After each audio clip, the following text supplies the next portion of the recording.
Assalamualaikum warahmatullahi wabarakatuh. Selamat berjumpa kembali dalam mata kuliah manajemen jaringan. Pada pertemuan 5 kali ini kita akan membahas tentang network provisioning lanjutan, di mana pada pertemuan sebelumnya kita sudah membahas tentang network provisioning. Oke, pertama ada istilah yang namanya segmentasi pada desain jaringan. Perlunya segmentasi jaringan dalam desain jaringan ini jika jaringan tersebut mengalami upgrading atau pertumbuhan semakin besar. Nah, biasanya tujuannya untuk mengurangi kemacetan dan mengembangkan ukuran jaringan. Ya, seperti misalkan dari user yang tadinya hanya ada 100 bertambah menjadi 150, maka harus ada upgrading segmentasi pada jaringannya. Masalah yang muncul jika jaringan berkembang pertama adalah traffic menjadi naik akibat transfer data menjadi lambat.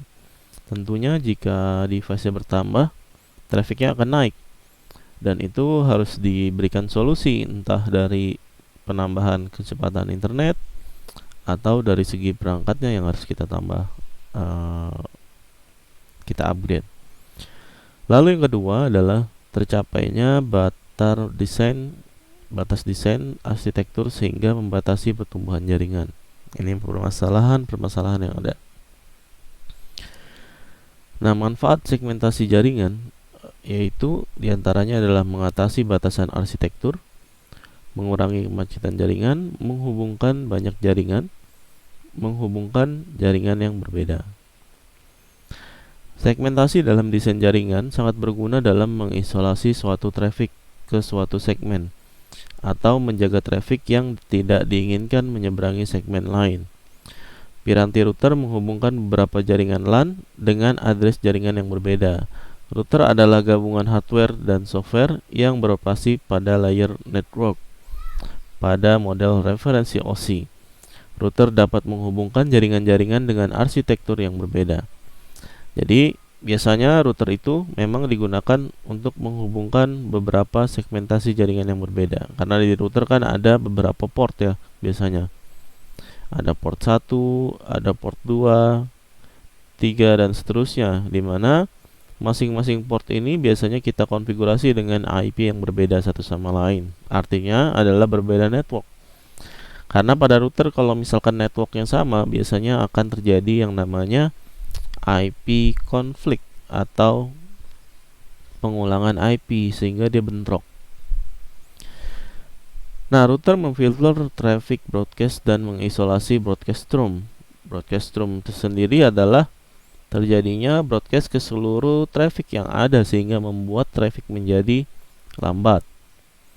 Broadcast stream dapat terjadi saat desain redundancy switch terjadi looping terus-menerus sehingga membuat jaringan kebanjiran atau istilahnya lambat ya. Jadi ke semua port yang ada itu dia broadcast. Nah, itu bisa menyebabkan traffic menjadi lambat. Nah, router bisa menghubungkan jaringan dengan WAN atau internet. Router juga bisa memberikan jalur yang berbeda-beda antar piranti dan bisa menawarkan fault tolerance dan load balancing. Ya, tergantung dari juga merek dari routernya atau kemampuan spesifikasi dari routernya, apakah dia support untuk melakukan load balancing atau tidak. Nah, router memiliki kemampuan yang tidak terdapat pada bridge atau switch seperti protokol SMTP, HTTP atau FTP saja yang boleh mengakses ataupun diakses jaringan private. Tapi sebenarnya ada router yang bisa support untuk bridge dan switch juga. Dengan router juga bisa memfilter address jaringan mana saja yang boleh lewat dengan tentunya metode filtering. Ya, mungkin kalian sudah pernah pelajari metode filtering, firewall filtering ya. Dimana hanya ada address apa saja yang boleh didaftarkan atau boleh bisa mengakses beberapa fitur. Ya, itu disebut dengan firewall filtering. Bisa menggunakan layer 7 protokol ya, dan juga menggunakan firewall rules. Berikutnya, jaringan LAN terdiri dari infrastruktur jaringan dalam suatu lokasi tunggal yang digunakan untuk memberikan layanan aplikasi jaringan. Topologi jaringan LAN harus dikembangkan agar bisa memberikan layanan akses kecepatan tinggi kepada desktop user dan mengizinkan evolusi kenaikan bandwidth pada jaringan. Lalu yang ketiga adalah kebutuhan bandwidth yang lebih lebar pada desktop akan memerlukan bandwidth suatu migrasi pada saatnya kecepatan yang lebih tinggi dari 10 Mbps menjadi 100 Mbps atau bahkan gigabit dengan menggunakan full koneksi kepada switch. Ya. Kembali lagi, besaran kecepatan itu ya 10 entah 100 Mbps atau gigabit itu tergantung dari juga infrastruktur yang kita gunakan. Kalau kita misalkan memakai kabel yang Cat 3, Cat 4 atau Cat 5, maka apakah bisa kita menjadi 100 Mbps atau gigabit, dan juga perangkat pada switch-nya. Apabila kita sudah menggunakan kecepatan up to 100, maka kita harus membeli perangkat switch yang support dengan kecepatan tersebut, dan juga device komputer ataupun laptopnya harus juga support dengan kecepatan tersebut. Karena akan menjadi sia-sia apabila kita mempunyai kecepatan up to 100 tetapi perangkat-perangkat yang kita gunakan tidak support ke sana. Ya. Berikut adalah topologi jaringan LAN. Ya, di situ digambarkan ada kebutuhan minimum sebuah jaringan. Kecepatannya adalah 100 Mbps.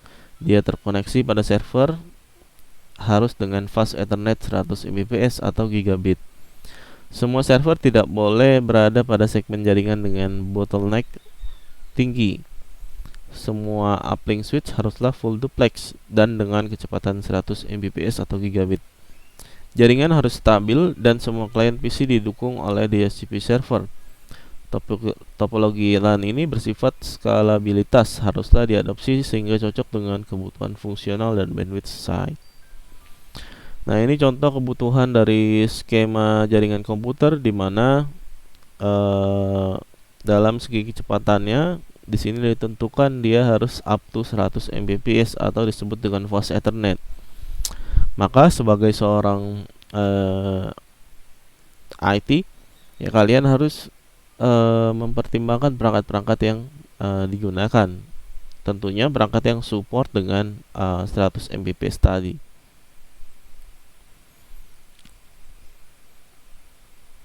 Nah, dari daftar kebutuhan minimum tadi, sebagai tambahan agar meningkatkan kebutuhan yang sangat direkomendasikan adalah sebagai berikut.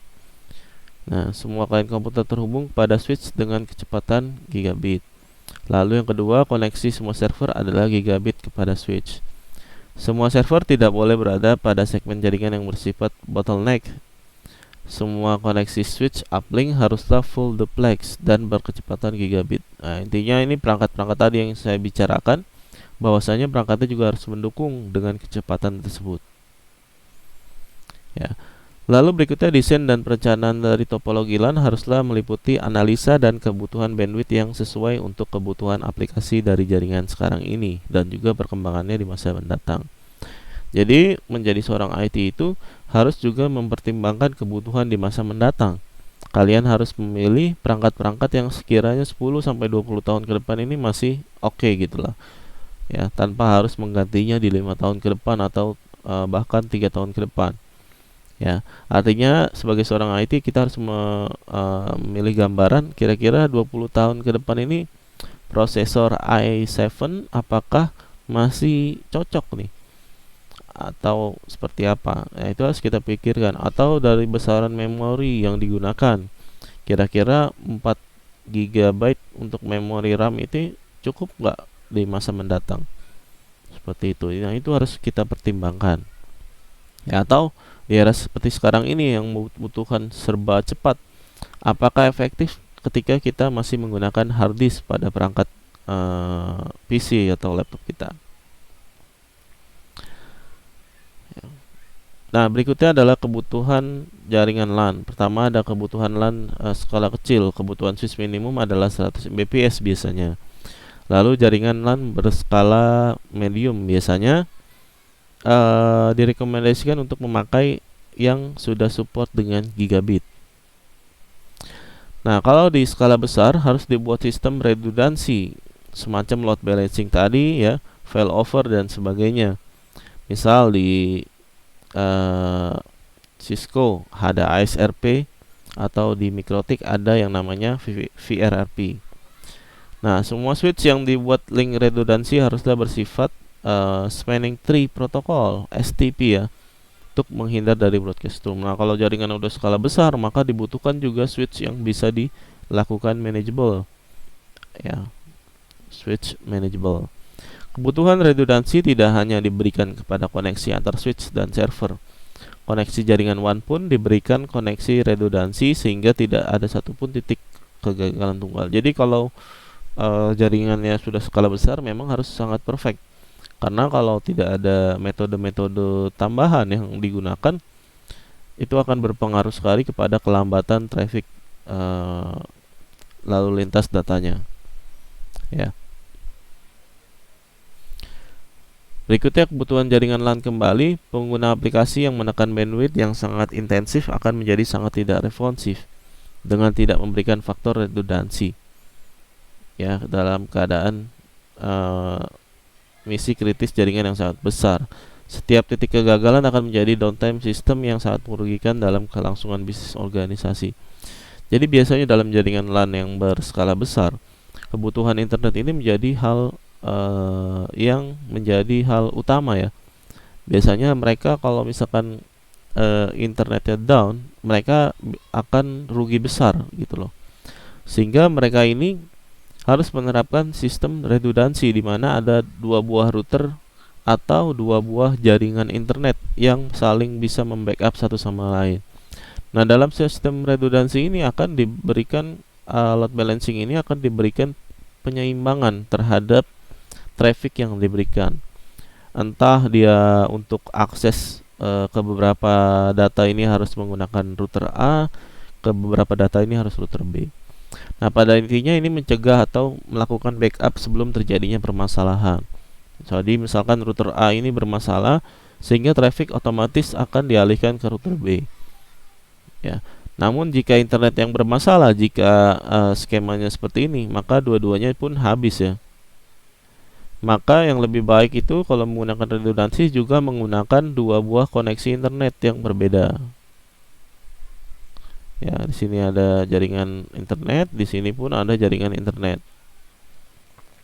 Ya, jadi apabila internet yang satu down ini masih ada backupan satu lagi yang oke. Dan pemilihan providernya pun jangan yang satu anak buah perusahaan. Misalkan kalian menggunakan si A, lalu si B-nya ternyata ini anak perusahaan dari si A. Nah, sehingga kalau misalkan si A error, kemungkinan besar si B ini juga error. Nah, kalian jangan menggunakan provider yang sama atau satu anak perusahaan. Nah, kalau bisa yang berbeda perusahaan. Ya, sehingga kalau terjadi permasalahan di A, si B ini kemungkinan besar ikut downnya pun rendah gitu ya. Lalu berikutnya adalah infrastruktur jaringan. Infrastruktur jaringan terdiri dari perpaduan banyak teknologi dan sistem. Infrastruktur jaringan adalah kesekumpulan komponen-komponen fisikal dan logikal yang memberikan fondasi konektivitas, keamanan, routing, manajemen, akses, dan berbagai macam fitur pada jaringan. Ya, infrastruktur fisik nih adalah semua komponen fisik suatu jaringan. Pertama, misalnya masalah pengkabelan. Pengkabelannya menggunakan tipe apa tadi, misalkan Cat 5 atau sudah Cat 5e atau Cat 6 untuk mendukung speed yang menyesuaikan dengan kebutuhan. Lalu semua piranti seperti router, switch, server, dan lain sebagainya. Dan juga infrastruktur wirelessnya menggunakan standar apa, 11A, B, G, atau N, atau dia bisa support semuanya. Lalu jaringan telepon umum seperti PSTN ya. Lalu juga seperti asynchronous transfer mode atau ATM, dan semua metode komunikasi dan jaringan fisiknya. Ya, memahami infrastruktur jaringan komputer dalam desain. ada juga yang disebut dengan Domain Name System atau disebut DNS, yang merupakan sistem untuk memberikan resolusi name dari permintaan klien. Nah, ini jika kebutuhan dalam infrastruktur jaringannya sudah mengarah ke web, ya, menggunakan website. Lalu protokol-protokol jaringan seperti TCP/IP, protokol jaringan yang sangat populer dan paling banyak dipakai sebagai protokol jaringan dari platform jaringan baik Windows, Linux, Unix, dan lain sebagainya. Ya. Juga sistem keamanan jaringan seperti memakai Windows Server semestinya sudah melengkapi dengan sistem update patch yang dideploy secara otomatis kepada semua host dalam jaringan seperti Windows System Update Service. Jadi ketika menggunakan server, biasanya update akan dilakukan secara otomatis oleh si server kepada klien-klien yang ada, sehingga seorang IT tidak butuh mengupdate satu persatu device yang ada di ruangan. Ya. Lalu ada software klien penghubung ke server dan lain-lain. Jadi antara device dengan server ini bisa saling terkoneksi, atau istilahnya kalian bisa melakukan monitoring terhadap klien-klien yang ada dari komputer server tersebut.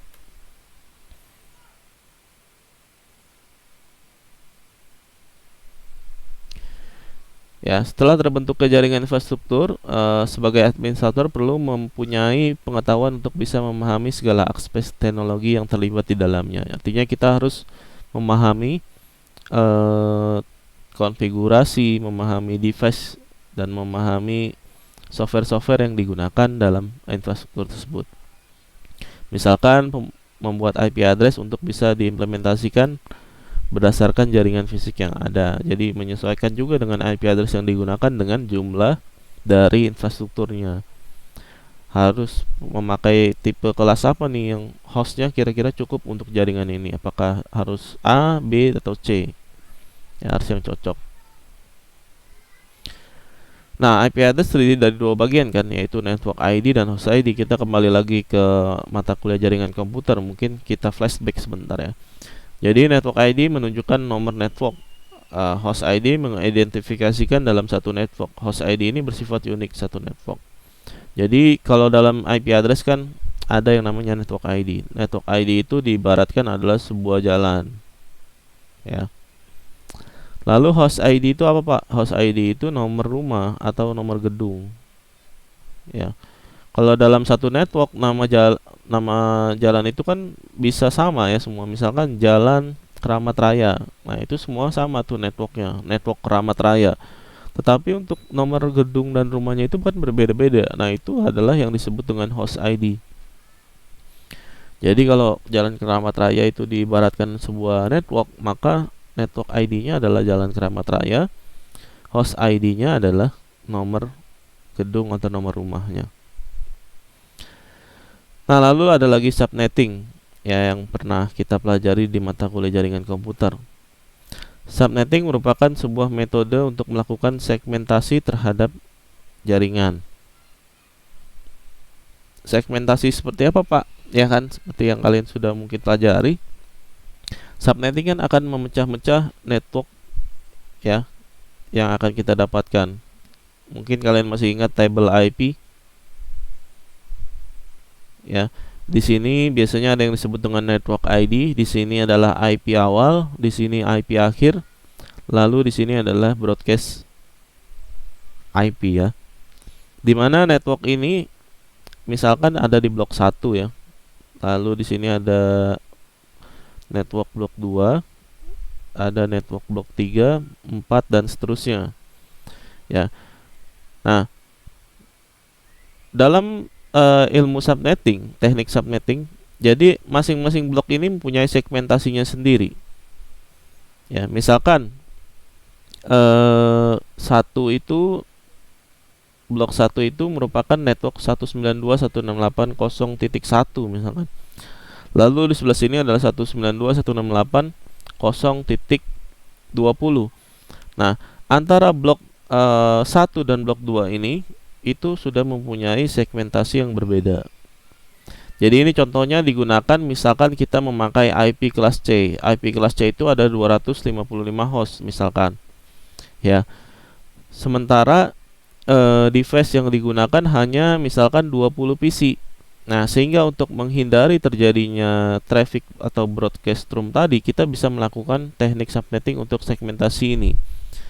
Ya, sehingga apabila ada transfer data atau koneksi dari blok subnet di blok 1, nah maka blok 2, 3, dan 4 ini nggak akan